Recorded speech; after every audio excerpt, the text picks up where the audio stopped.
but the others were all going to get pennies. So the Bicentennial Commission then had a committee formed in it, and I was one of those on that committee. So I thought we might go through and show some of the images that did not make it on the penny. I should first say how it happens, that the Citizens Coin Advisory Commission has to look at it. The Commission on Fine Arts will review the designs, just as designs. Right.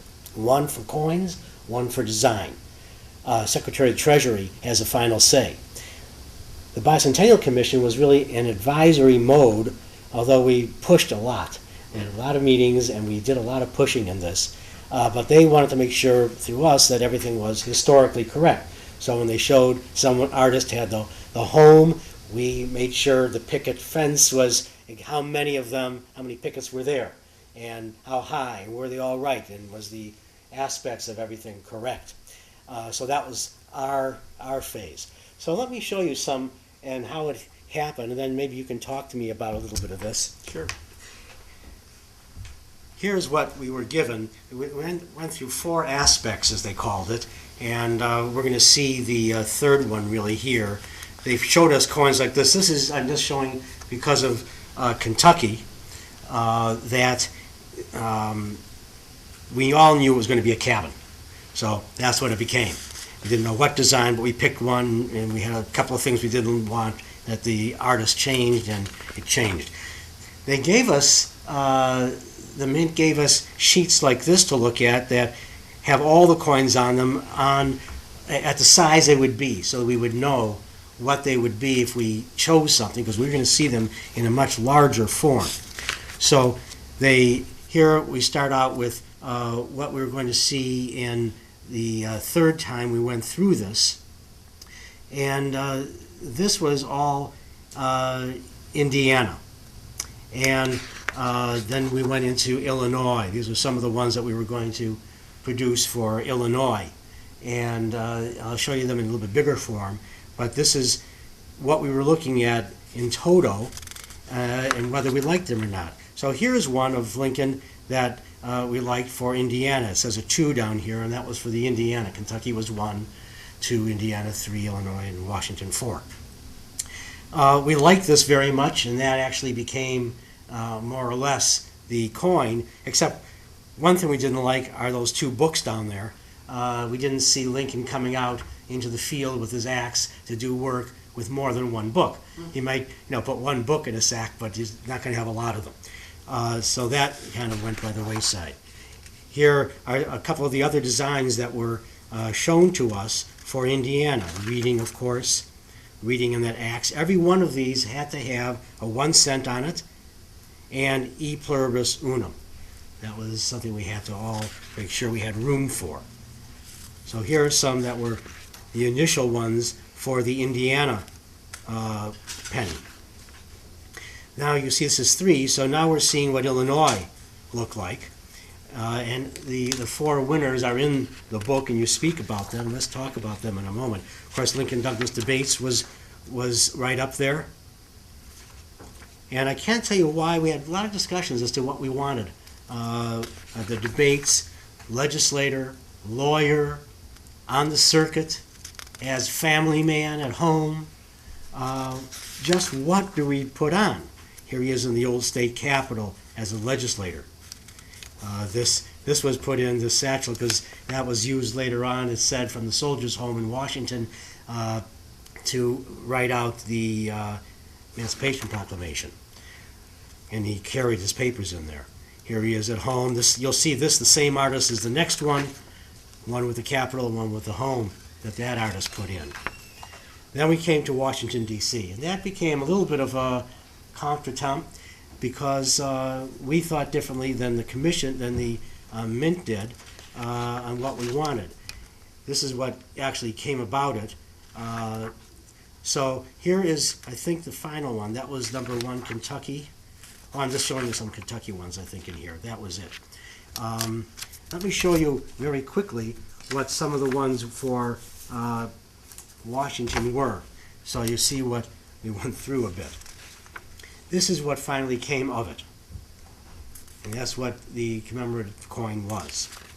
This is what the Mint really wanted, or at least the Coin Commission wanted. We didn't like it mainly because of the symbolism that we didn't see Lincoln as being elected as a war president, a president to go to war and be bellicose. So that was the main symbol that we didn't like. I personally, and many of you know, I'm son of a shrink, didn't especially care for the phallic aspect of this particular coin. So, and when it got down to a penny, hey, Lincoln was a tall guy. So here is the Soldiers' Home. That was part of it. We thought the Anderson Cottage just wasn't known, and people wouldn't understand what that is.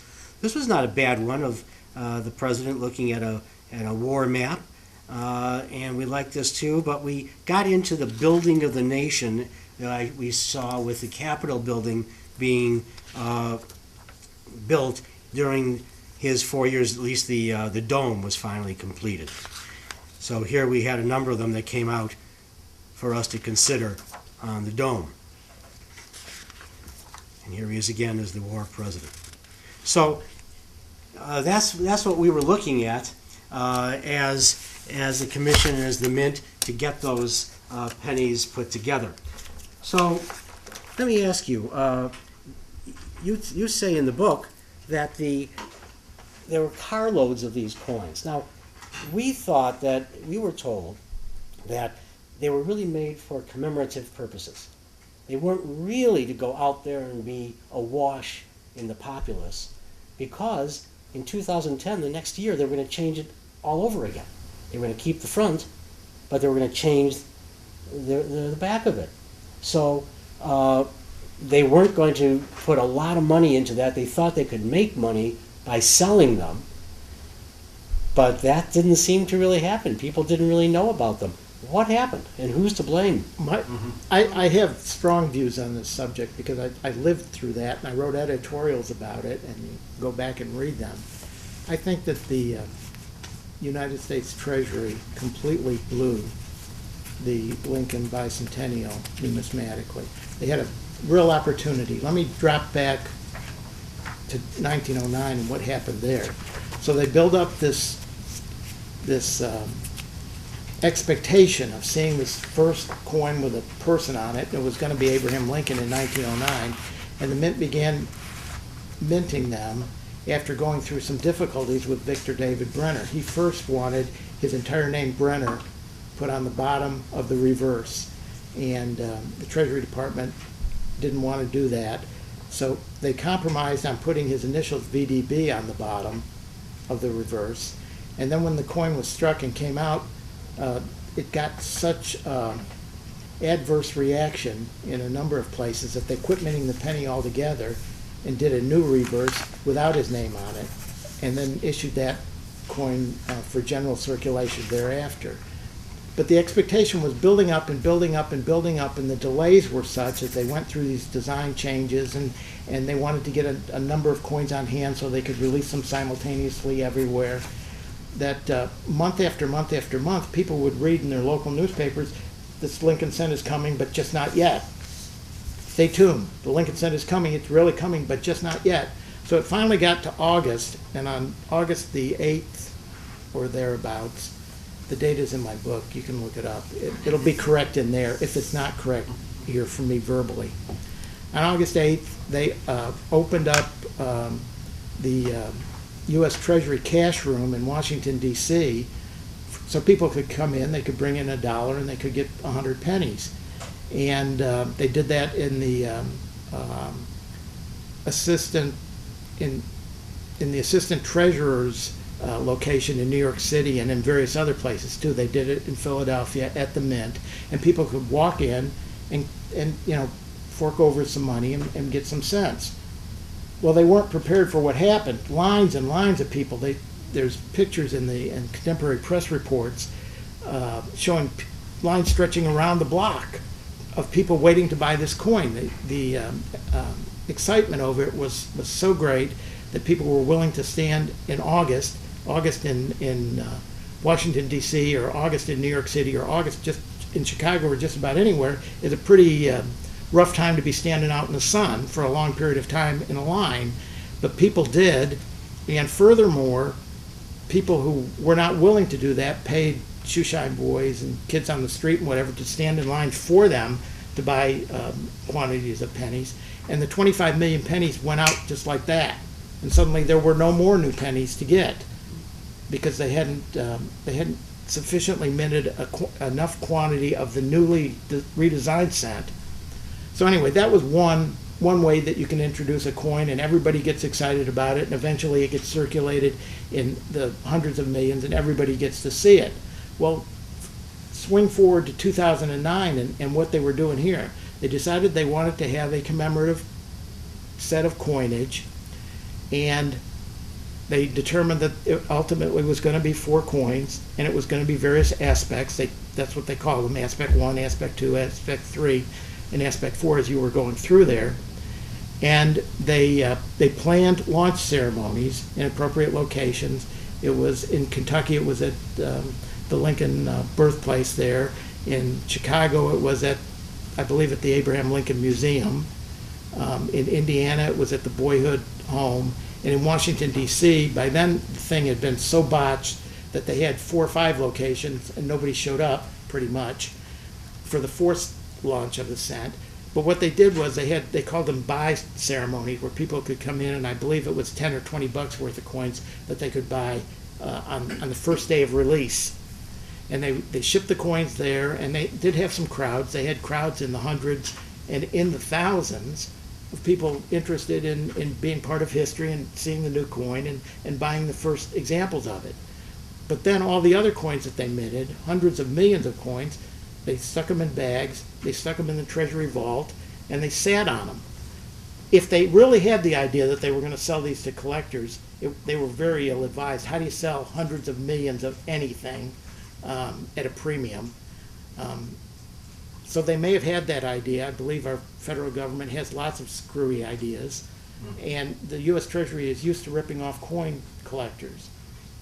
They know that they pay a lot of money for some things, and the U.S. Treasury thinks they should pay a lot of money for their things too, but their things are new, and their things are prolific, and their things are not worth all that much on a secondary market. That was the launch of the cent. So the first cent came out, and it went nowhere. Nobody ever saw them. I was in Kentucky right after that, and there were none of these coins that people had bought, on the first day of release. None of them were in circulation. I couldn't find a cent one in Kentucky. Went to Indiana. The Indiana cent had been launched by then. There were no Indiana cents in circulation. Same in Illinois. When I came to Illinois, I made kind of a junket there and saw most of the good Lincoln sites and went back to a lot of them that I had seen before. There were no Are there bad Lincoln sites? Yes, there are bad Lincoln sites. Oh, yeah. That's another show, I guess. There is one, yes. It's in You wanna name Indiana. It's in Indiana. It's a private location, and they charge a nice fee, and they don't have much there. It's a private enterprise, and I wish the gentleman well, and I hope he prospers, but I'm not going back. And then in Washington, D.C., like I said, they decided they had it at multiple sites. They had it, and I don't recall offhand, but I think there were 3 or 4 sites, and very few people showed up at all, because by then there had been, the hype had dissipated. Nobody had seen the first cent, nobody had seen the second cent. You could go on eBay and buy them expensively, or you could buy them from dealers who kind of hoarded them up from the people who bought them expensively. But we're talking about a cent. Not here. We're talking about a cent that was supposed to commemorate Abraham Lincoln's birth bicentennial, and it was supposed to be a public demonstration because these coins are public. These are not private emissions of the U.S. Treasury for their own purposes. These are our coins. They should have been out in public. They should have been circulating. Kids in Oklahoma City should have been able to find them in their change, learn about Lincoln, get excited about Lincoln, get excited about patriotism in their country, and the Treasury just blew it. Hundreds of millions of these cents are still sitting in Treasury vaults, and they will be till they melt them, probably. So then in 2010, they changed the Yes. back? Yes, again. they did. And made a shield. Yes, they And there was did. a flap about that, I understand. Yes, the original design that the Citizens Coin Advisory Committee and the Commission of Fine Arts liked was a design that had multiple wheat shafts banded in a band, and Does this go back to 1909? Am I right? Does this go, the wheat? no, the wheat shafts on the Brenner cent are curvilinear, okay, on both sides. In this, it was a bunch of wheat held in a group and banded. And when that design was selected by the U.S. Mint, and it was widely publicized in the numismatic press, coin collectors got to looking at them, and my goodness, this is a fascist symbol. This is the symbol that Mussolini used on his coin. We can't have this on United States coins. And the Mint kind of duck-walked back from that, and through the design competition, or the design selection, open again, and they wound up using a Union shield, which is a contemporary symbol of the period. But again, it doesn't say Nation United to me particularly, but that's what we have now. With those carloads of the Centennial medals, couldn't they just start to release those as Well, old pennies come in? You would think so, but the Treasury doesn't work that way. What they do is they throw it in the vault, and then the next issue that is overproduced, they throw that on top of it. Then the next issue that is overproduced, they throw that on top of it. So if you're talking about silver dollars, something that is worth something and something that is volatile and the metal can appreciate, old silver dollars in your vault may be a good thing. But zinc and copper pennies are not an appreciating asset. You know, it's not like we stuck them back there for a rainy day. I'm noticing, by the way, that our audience here is going into their pockets and looking for pennies and seeing what they've got. I'm noticing that. I'm just going to show two coins. You're not going to be able to see this. One is a token, Civil War token. It says it has a flag on the back, and the front is our President Lincoln. And in the back, long may it wave, and they have a flag there. And of course, here is you'll talk about maybe the medal that was produced in the early part of the 19th century. When was this? What was the exact day? Was this '09? Was this the centennial? It was in that era, but it wasn't for the centennial. And I'm just showing these as an example of a medal in the back and a token, Civil War tokens. How were medals and tokens used by people who bought them? Why did they buy them? Give us the story of the tokens. Now you're really in my wheelhouse, because when I was a teenager, during the Civil War centennial, I gravitated towards Civil War tokens. There were two new books on the series put out by George and Melvin Fuld, and they were inexpensive. You could get them then for 25, 30, 50 cents a piece, and you could get a lot of them because nobody knew anything about them, really. They would collect in dealers' junk boxes, basically. So I put together a collection of Civil War tokens, and they're very interesting. Would you like me to tell about their use? Yeah, their use and Okay. why people bought them. I mentioned that the United States Treasury resorted to paper money, fiat paper money, money created out of thin air and paper and ink to help finance the war. And what that did was it created an inflation. And the inflation drove regular U.S. coins into hiding. People, the coins commanded a premium. Brokers would pay more for them. So the people, not being stupid, they wouldn't spend a quarter for a quarter if it was worth 30 cents. All of a sudden, there was great commercial disarray because there were no coins in circulation. And this happened in 1862, right after the 1861 issue of the first issue of paper money. And then in 1862, they passed the Legal Tender Act to create additional $150 million on top of the $60 million in demand notes of more fiat paper money. Only these were legal tender. You had to accept them. So the Yankee dollar fell from $1, fell to 90 cents, fell to 80 cents, fell as low as 64 cents during the war. So the coins were not in circulation, but merchants still had to transact business. They still needed to make change. If you went in and bought a lunch, which was a beer and a sandwich for a nickel, and you had to pay for it some way, and if the only way you could pay for it was with a dollar bill, you wanted to get your change in some fashion. So merchants printed up their own notes, 25-cent notes, 50-cent notes, 10-cent notes, 15-cent notes.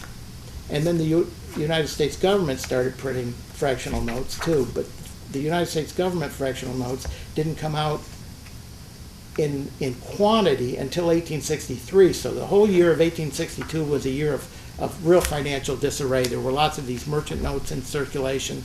Cities issued municipal notes for 50 cents and 75 cents and 10 cents and whatnot. And the merchants also issued small coins, small tokens, mostly for 1 cent, but there are some for 2 cents, there are some for 10 cents and 25 cents, but the great preponderance of the tokens are for 1 cent. Most of them are copper or bronze, and they could be minted cheaply. You could have your name put on it, you could have your drugstore put on it, or your whatever trade you were, and it would advertise your business, and you could make change that way. And that was the first token that Dan showed there, the Lincoln token. Some of them bear Lincoln's image, a minority of them bear Lincoln's image. Most of them bear the Indian head design, because the Indian head cent was the cent that was current before it was wiped out of circulation, because the cent at the time, going into the Civil War, was copper nickel. And that was too expensive to produce and keep in circulation. So during the war, they actually switched to bronze cents.